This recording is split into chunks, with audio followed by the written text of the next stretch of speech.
Le Nouvel Esprit Public, Philippe Meyer, bonjour.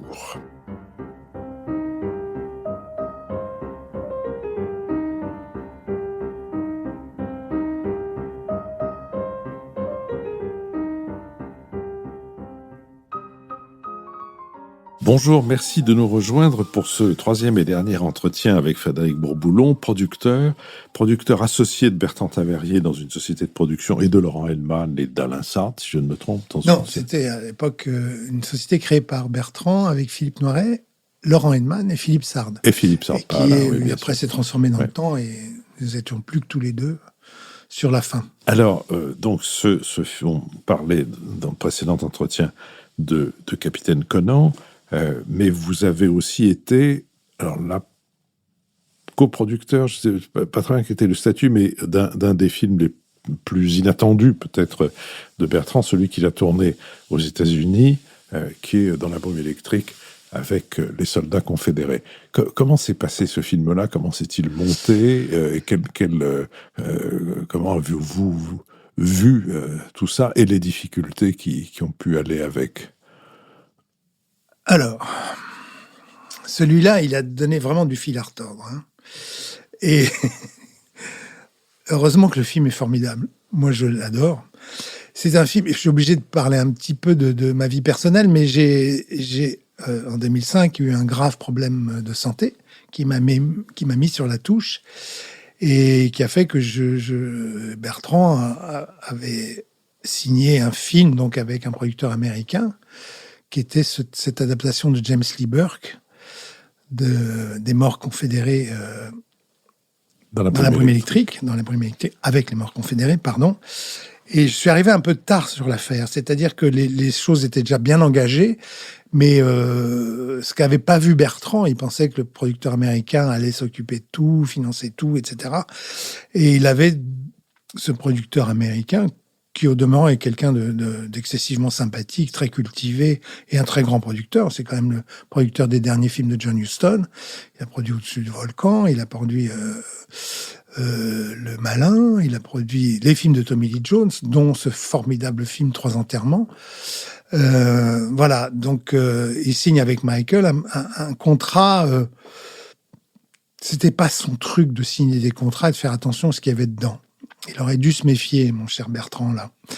Donc, tout ça pour dire qu'à un moment donné, il fallait que le financement soit assuré prioritairement par la France. Donc, je me mets sur l'affaire du financement. Il n'est pas question que je produise comme je fais d'habitude, c'est-à-dire avec Bertrand en étant là tout le temps, être fabricant du film.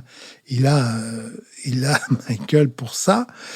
Donc, je monte le financement du film, la partie française du financement du film, heureusement assez facilement. Même si on a fait quelques petites opérations un peu délicates, comme celle qui consiste pour les Américains à déposer sur une banque américaine l'équivalent de la somme représentant le cachet du comédien principal. À l'époque, je crois que c'est 3,5 millions de dollars. Donc, il fallait quand même, avec des financiers qui nous disaient vous n'aurez notre signature et notre engagement définitif que quand Tommy Lee Jones sera tourné. Et pour faire signer Tommy Lee Jones et donc obtenir les financements, il fallait faire ce dépôt de 3,5 millions de dollars. Heureusement, j'ai un copain banquier qui est assez branché cinéma et qui a pris le risque pendant 2 semaines de me prêter 3,5 millions de dollars. Je crois que c'est la seule fois de ma vie et la dernière fois qu'on m'aura prêté autant d'argent. Bon, bref, donc je monte la partie française du financement, qui représentait à peu près les 3/4 du financement du film, et Bertrand part tourner, avec un contrat en bonne et due forme, avec cette espèce de spécificité que quand on tourne aux États-Unis, on est américain. Donc une société qui a été montée là-bas, au nom du film, etc. Et puis, au bout d'un moment, moi je travaillais sur un autre film, je montais un film de Jolivet à l'époque, qui s'appelle « Je crois que je l'aime ». Et un autre film de Niclou, et Bertrand m'appelle et me dit « Viens vite, ça va pas du tout ». Donc je me suis retrouvé en Louisiane, j'arrive là-bas, en pleine panique, le film est commencé depuis 2 ou 3 semaines, il y en avait 7 en tout, Et Bertrand me dit, voilà, je m'entends pas du tout avec le monteur. Il va tourner des gros plans dans mon dos. On m'a jamais fait ça, etc.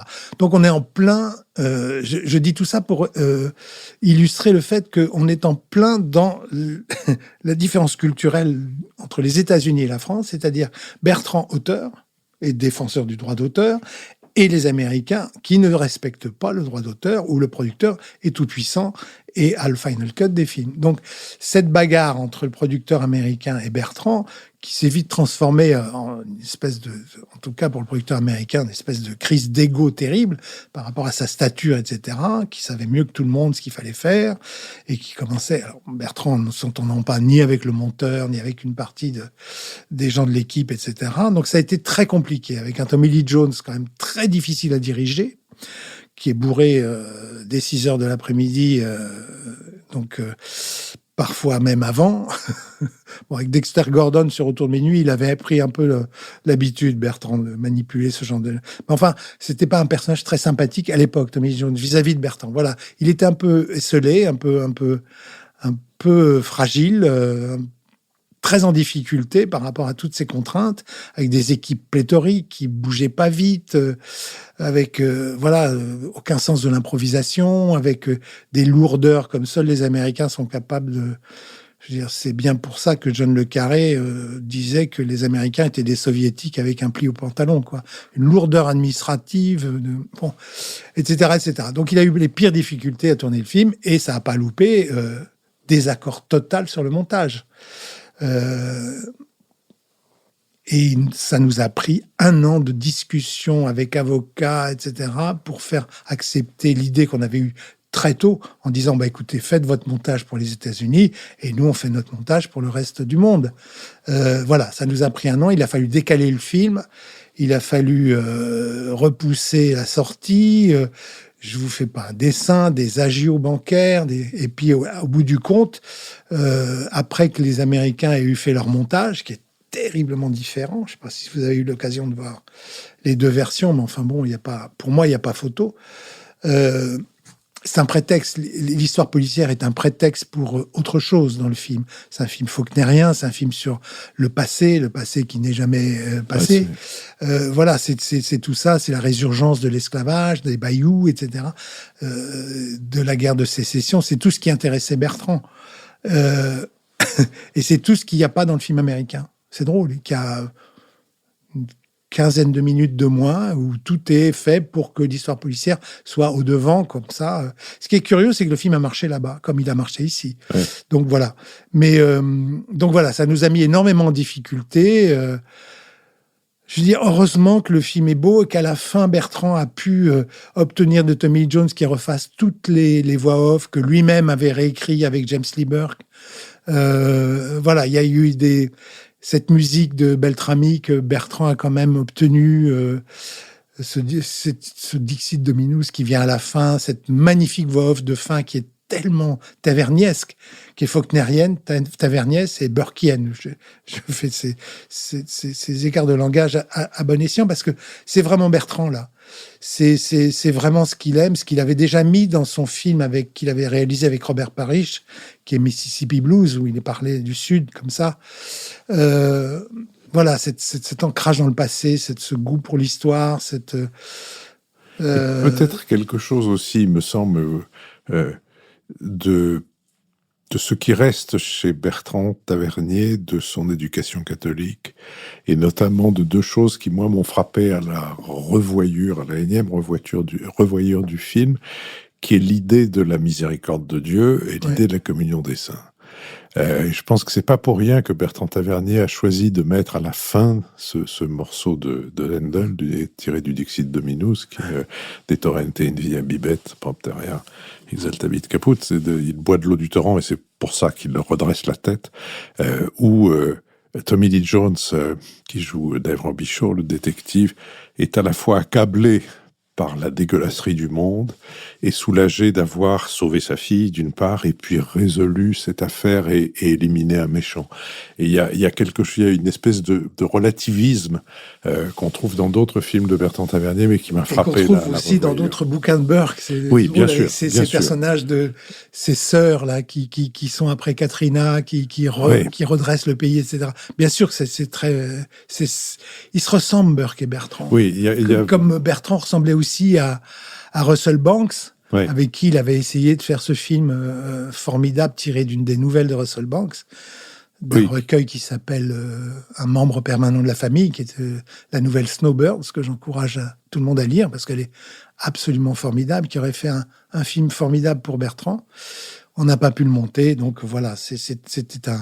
Qu'est-ce qui a empêché de le monter, d'ailleurs? On avait développé le sujet avec une grosse société américaine. En France, personne n'en a voulu, parce que c'est un film en anglais, parce que c'était compliqué. C'est un film crépusculaire, dont le sujet principal est la vie après le deuil. Voilà, on y est.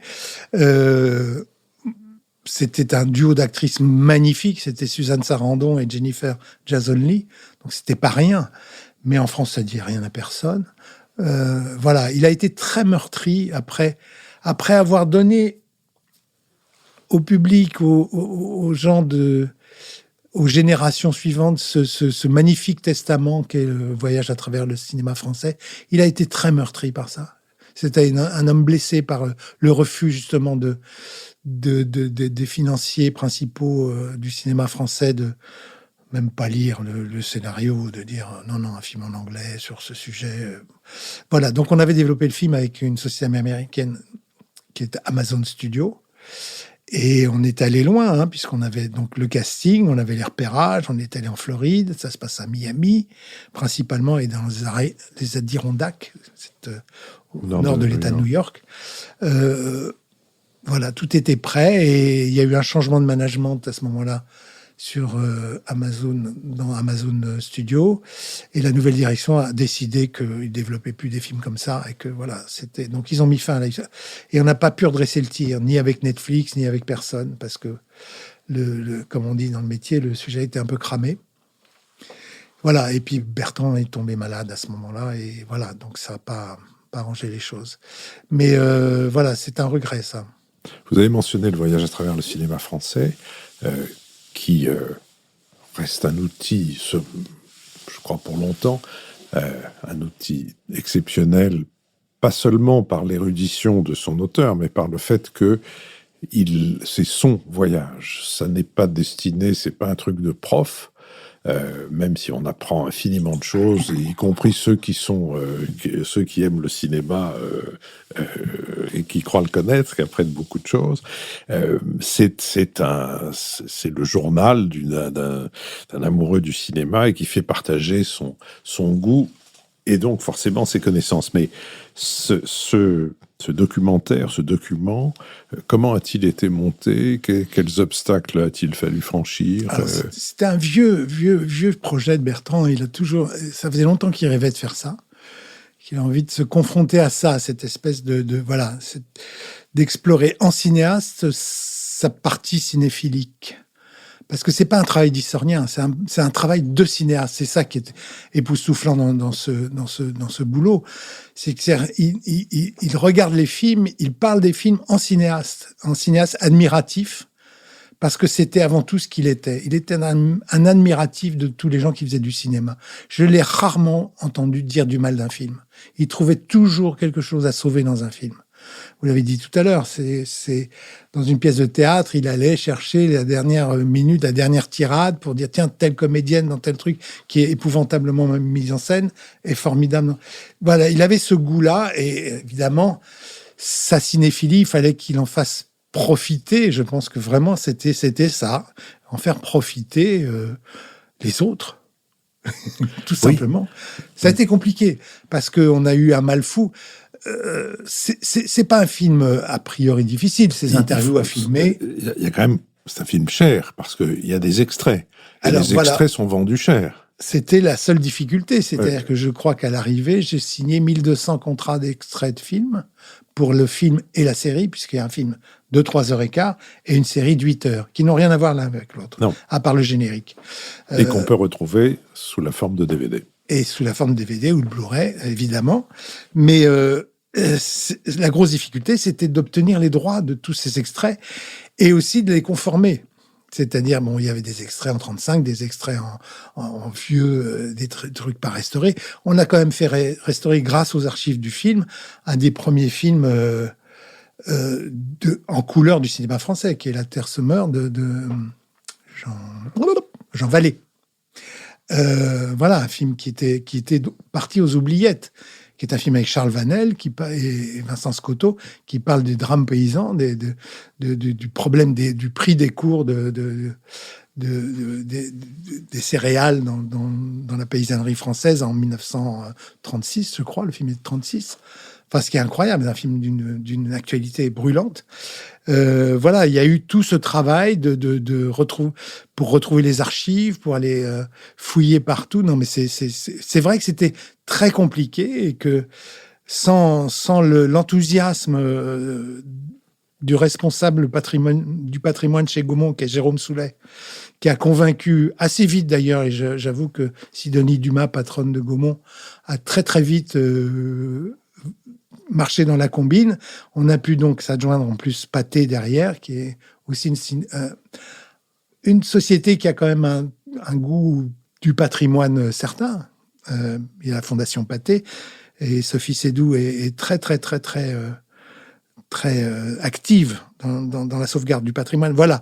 Donc ça s'est fait par ce biais-là, alors que ça faisait des années qu'on essayait de convaincre Studio Canal+, qui est le plus gros catalogue de films français. On pensait que ça serait notre partenaire idéal, donc ils sont pas venus. Donc voilà, donc ça s'est fait grâce à Gaumont et à Pathé, et ça a été magnifique. Ça a été un travail un peu long. Un peu difficile, un peu empirique, parce qu'il ne savait pas au départ ce qu'il allait faire. Je veux dire, on ne savait pas si on faisait un film, deux films. Alors, c'est compliqué d'aller vendre ça à une chaîne de télévision. Moi, finalement, j'ai renoncé. France 2, ils m'ont proposé une somme dérisoire pour un documentaire. Ils m'ont dit, mais est-ce qu'on paye un documentaire? Oui, mais enfin, là, je ne sais pas jusqu'où ça va aller. Arte me l'a refusé parce que ça rentrait pas dans les cases. Ben oui, parce que je ne savais pas ce que c'était qu'une case. Voilà, on ne savait pas ce que c'était...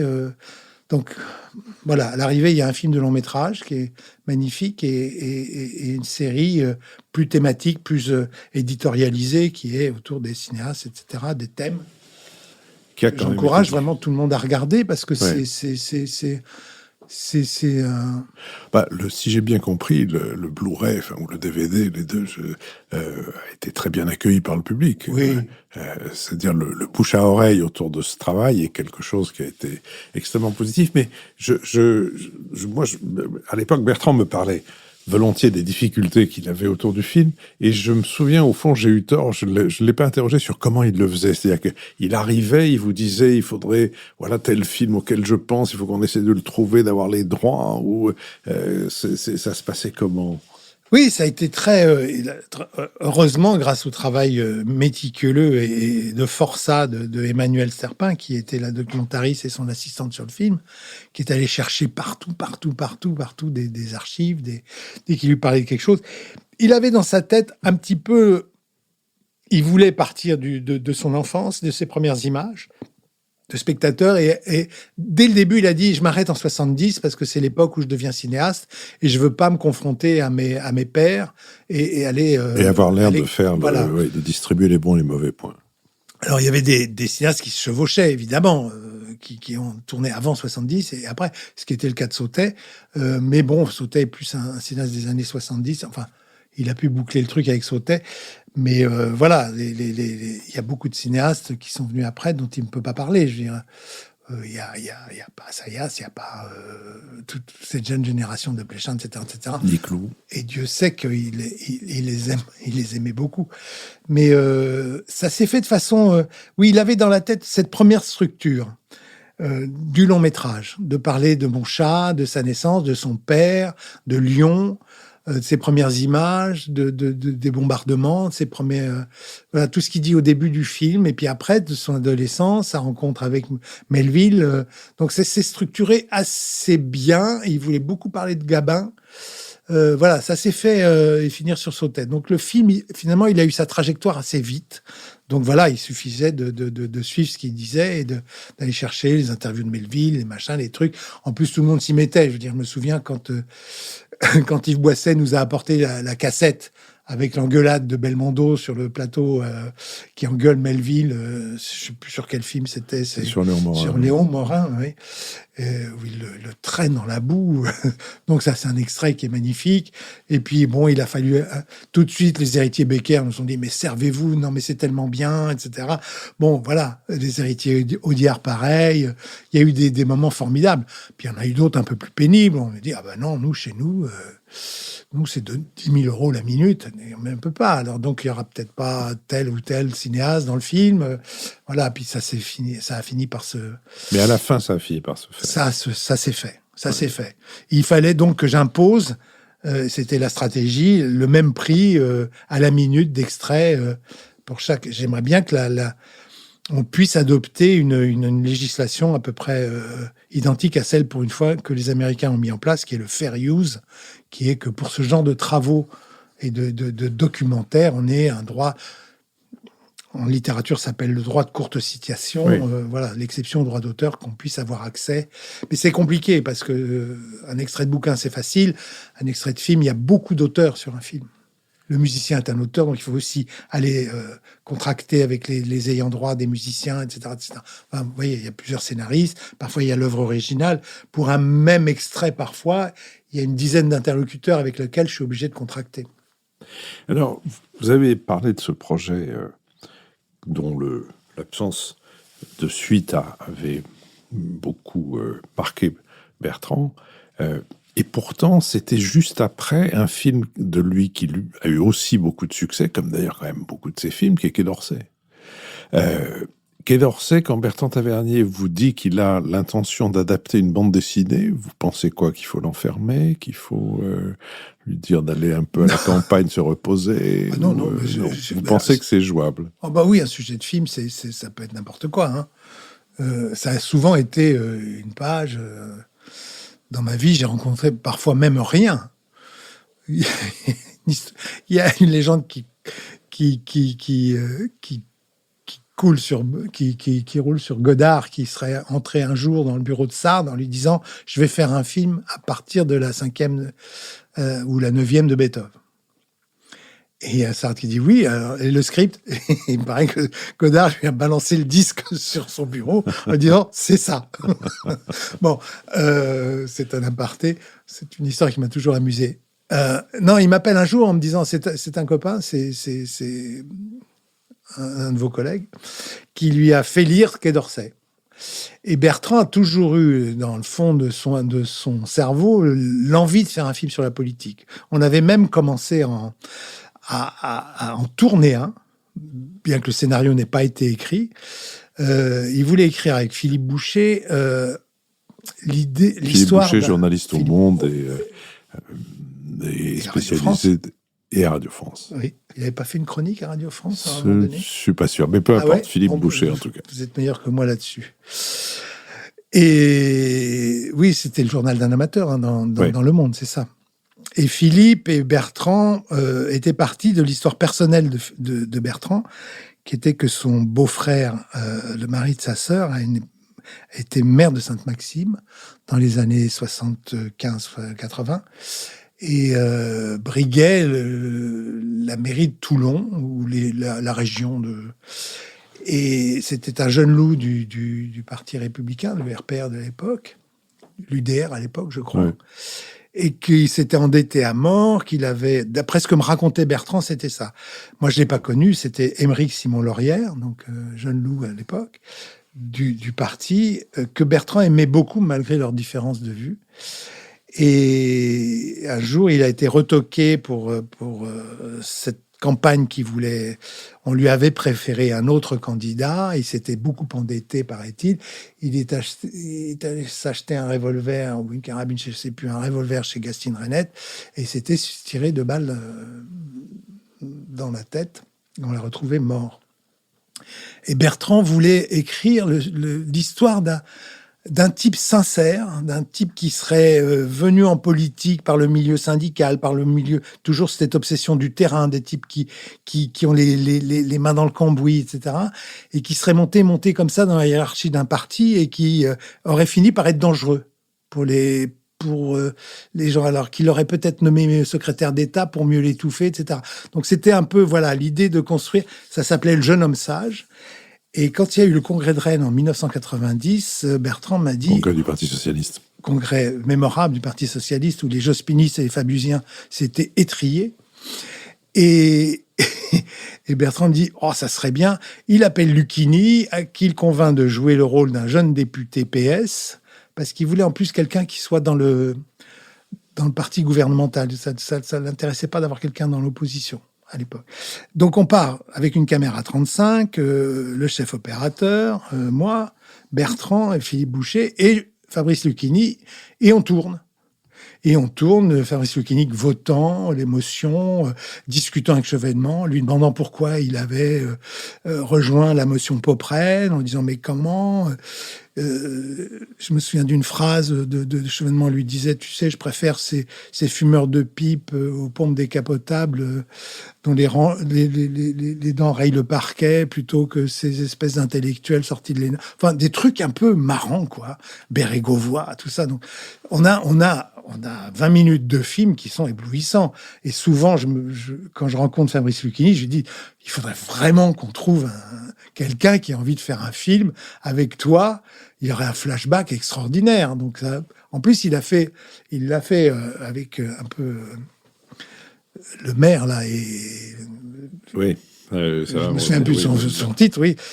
Machin et le maire, Alice et le maire, pardon, qui est pas mal. Mais il m'avait rappelé en me disant, tu vois, je fais un film sur la politique, c'est con, on aurait dû inclure ça, peut-être c'était un flashback, il y a 40 ans d'écart, c'est formidable. Voilà, donc appel aux candidats. J'ai d'ailleurs écrit ça à Albert Dupontel, dont j'ai appris l'autre jour, qui a rendu un très bel hommage à Bertrand Tavernier. Oui. Donc je lui ai écrit pour le remercier et lui dire que j'avais beaucoup apprécié. Et je lui ai raconté cette histoire dans la même, parce qu'il paraît qu'il travaille sur un film politique. Donc voilà, je lui ai offert la possibilité de récupérer ce flashback s'il a envie de tourner avec Lucchini. Alors revenons-en pour terminer notre entretien à ce dernier film de fiction de Bertrand Tavernier, qui est Quai d'Orsay, très bien accueilli par le public et pour lequel d'ailleurs il fait rentrer quelques acteurs avec qui il avait travaillé il y a très très longtemps, comme Thierry Lhermitte, qui était dans Que la fête commence, mais qui avait un tout petit rôle, le rôle du... il y a tous les acteurs du Splendide dans Que la fête commence. Oui. C'est drôle, il les a repris un peu dans Les Enfants gâtés, pas tous, mais c'est vrai que c'est les premiers pas. Alors Thierry, c'est formidable. C'est pas le comédien choisi au départ par Bertrand. Bon, encore une fois, il y a un comédien qui a accepté dans un premier temps et qui a dit non après. Donc on s'est retrouvé encore dans une difficulté d'avoir à trouver un comédien alors que tout était lancé, etc. Mais Thierry, il a eu le truc en un quart d'heure. Il m'a appelé, il m'a dit mais attends, c'est cadeau. C'est cadeau. Et ça a été merveilleux parce que vraiment il est rentré dans le costume, lui, alors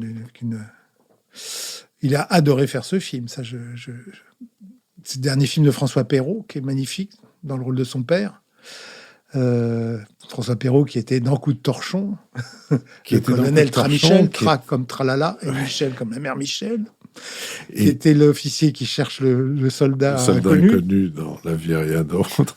Là, il y a des comme ça, il y a des personnages récurrents, toujours un peu... Alors, lui... Il est magnifique. Et c'est un film dans lequel on a découvert quelque chose de Nils Arestrup, qui joue le rôle du directeur de cabinet du ministre et qui est le contraire de son ministre, le contraire de cette agité du bocal. Cette espèce de chat comme ça qui résiste à tout.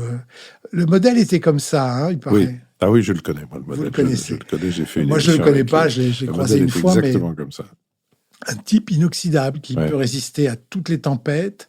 Non, non, c'est très, très amusant. Il faut dire que ce que décrit Antonin, L'auteur de la bande dessinée. Antonin Baudry, donc, qui était le scénariste sous le pseudo d'Abel Lanzac de la bande dessinée. Donc, c'est sa vie. C'est lui qui était donc, la plume. Il n'était pas seul plume, d'ailleurs, mais il était coplume avec un garçon qu'on connaît bien, qui est Monsieur le maire, notre actuel ministre de l'économie, et qui joue d'ailleurs dans Quai d'Orsay son propre rôle, que croise Thierry Lhermitte à la sortie d'une séance à l'Assemblée. Et ça l'a beaucoup amusé d'ailleurs, notre ministre qui ne l'était pas à l'époque. Il n'était pas. Nous arrivons, Frédéric Bourboulon, au terme de ces 3 entretiens. Si vous parliez à quelqu'un qui n'a pas encore vu, soit parce qu'il a été cryogénisé pendant les 50 dernières années, soit parce qu'il arrive à la connaissance du cinéma, soit que trois films de Bertrand Tavernier par lesquels vous pensez qu'il faut rentrer dans son œuvre. Je sais pas. Et oui, je sais, c'est pas une question simple, mais c'est pas une question simple. C'est pas une question simple. Moi, j'y mettrais évidemment La vie rien d'autre, qui est pour moi le film que je place au-dessus de tout. Je mettrais Voyage à travers le cinéma français, parce que si on veut connaître un cinéaste, il n'y a pas mieux, je trouve. Et pour lui rendre justice, parce que c'est toute sa vie, et sa vie de cinéma. Et sans doute Le juge et l'assassin. Pour en faire 3, parce que Coup de torchon arriverait vite derrière. Et La mort en direct, film prémonitoire, en avance sur son temps. Et voilà. Mais et tous les autres. J'y ajoute tous les autres comme vous, mais en tête de tous les autres, j'y ajouterais personnellement L'Horloger de Saint-Paul, le premier film de Bertrand Tavernier, dans lequel je trouve qu'il y a tout Tavernier. Frédéric Bourboulon, merci. Mais c'est moi qui vous remercie.